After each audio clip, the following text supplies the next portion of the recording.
Welcome to this explainer. Today, we're literally unlocking your doorway to Down Under by breaking down the ultimate 2026-2027 Australian Scholarship Opportunity Blueprint. If you've been searching for a comprehensive, data-driven guide to navigating the wildly complex landscape of international education funding, well, you are in exactly the right place. We're going to dive straight into the data and the current offerings to map out a crystal-clear, strategic path forward for your academic future. So, you're an international student dreaming of studying in Australia, right? But let's be real, that financial barrier can be incredibly daunting. Education is an investment, for sure, but those upfront costs are no joke. Well, here is the secret the latest data reveals. Australian universities are actively competing for top global talent. That is exactly why this massive array of funding even exists. It positions you not just as another applicant in the pile, but as a highly sought-after asset, no matter where you currently are in your academic journey. Here's the absolute game changer. The funding pots for the 2026 and 2027 academic years, they are open right now. We're looking at this incredibly diverse ecosystem of financial support funded directly by universities in Australia, the Australian government, and various private institutions globally. You know, these aren't just vague promises for some distant future. These are active, ongoing scholarships aimed specifically at international students for the upcoming academic cycles. Okay, we have a lot to cover today. We'll start with undergraduate excellence, move into master's and PhD funding, then explore niche and industry grants, and finally go over preparing your application. Look at the sheer variety of financial support we're dealing with here. We aren't just talking about a single, one-size-fits-all type of scholarship.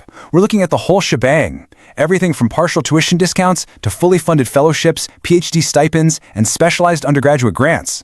Whether you need fully funded opportunities, or maybe you're looking for targeted support for women, developing countries, or African students, the data makes it incredibly clear. There's something here for nearly every academic level and demographic. All right, let's kick things off with Section 1, Undergraduate Excellence Scholarships. Okay, pay close attention to these pressing deadlines for UNSW's Term 1 intake and the highly competitive UWA Vice Chancellor's WAS Scholarship. UNSW is offering both full and partial tuition fee payments, alongside stipends, to support international undergraduate coursework students, but their strict deadlines are closing fast in September and October of 2026. And you have to look closely at the UWA Vice Chancellor's International WAS Scholarship closing on August 5th. This one amazingly covers 50% of your tuition fees. Literally half. It's a massive reduction designed to let you focus on your future, but because of its sheer value, it's highly competitive with only a limited number offered each year. Now, even without specified deadlines posted just yet, institutions like the University of Queensland, Sydney, and Western Sydney are aggressively scouting for international students with outstanding Year 12 academic merit and English language proficiency. For instance, Western Sydney University grants these undergrad scholarships directly based on academic merit in a completed Year 12 qualification. The University of Southern Queensland is doing the exact same thing, looking to reward outstanding academic performance. The main takeaway here? Exceptional high school grades are absolutely your strongest currency for these upcoming 2027 intakes. Moving right along to Section 2, Master's and PhD Funding. As we level up from undergraduate coursework to PhDs and master's programs, you'll see the whole funding model shift gears dramatically. It evolves from those simple tuition discounts based on high school grades into robust, fully funded living stipends and fee waivers. A perfect example from our source material is Bond University's HDR program. Bond values its higher degree research student cohorts so much that they provide a substantial level of direct financial support. We're talking specifically allocated funds for both fee offsets, which means absolute tuition waivers, and living stipends to actually cover your day-to-day living costs. Now, for you researchers out there, this is where it gets incredibly targeted. Take Flinders University, for example. They are offering fully funded PhD scholarships working jointly at their Caring Futures Institute and the South Australian Health and Medical Research Institute, or SAMRI. You'd literally be working directly with data from the unique Registry of Senior Australians. Flinders also has another highly specific NHMRC-funded PhD project focused on the microarchitectural characterization of zirconia dental crowns. Whew, try saying that 3 times fast. But all jokes aside, the level of specialization here is just incredible. Meanwhile, you've got the University of Melbourne funding master's students in engineering and IT, as well as PhDs in anatomy and physiology. Next up, Section 3, Niche and Industry Grants. I love this quote, bridging the distance, using sport technology to enhance high-performance pathways for rural athletes. This perfectly highlights a highly specific PhD partnership between Federation University and the Westvic Academy of Sport. They're teaming up to present a scholarship opportunity in sports science specifically focused on using sports technology to help rural athletes. And if you've ever glanced at a map of Australia, you know rural means some serious distance. The point is, if your passion aligns with a very specific, real-world problem, there's very likely a funded pathway for you out there to solve it.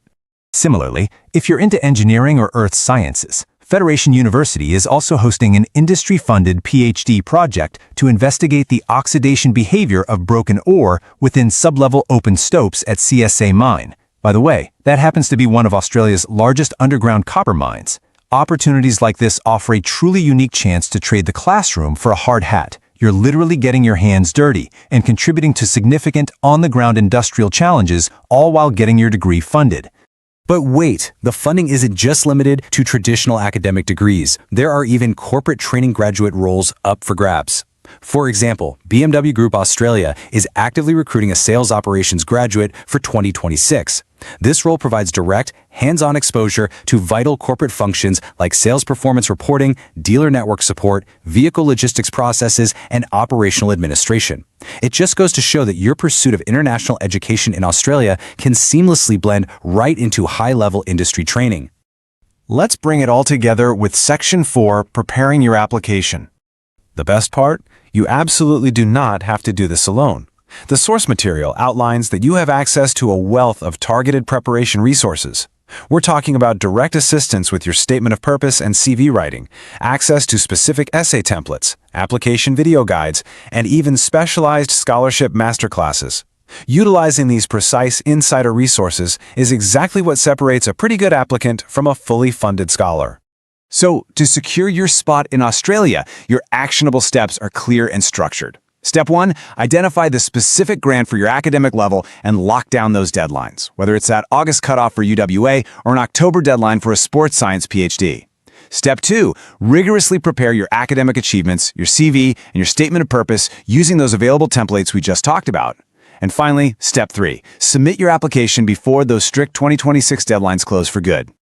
We've laid out the data. From 50% undergraduate tuition waivers to fully funded medical research stipends and incredible corporate training roles, the blueprint is right in front of you.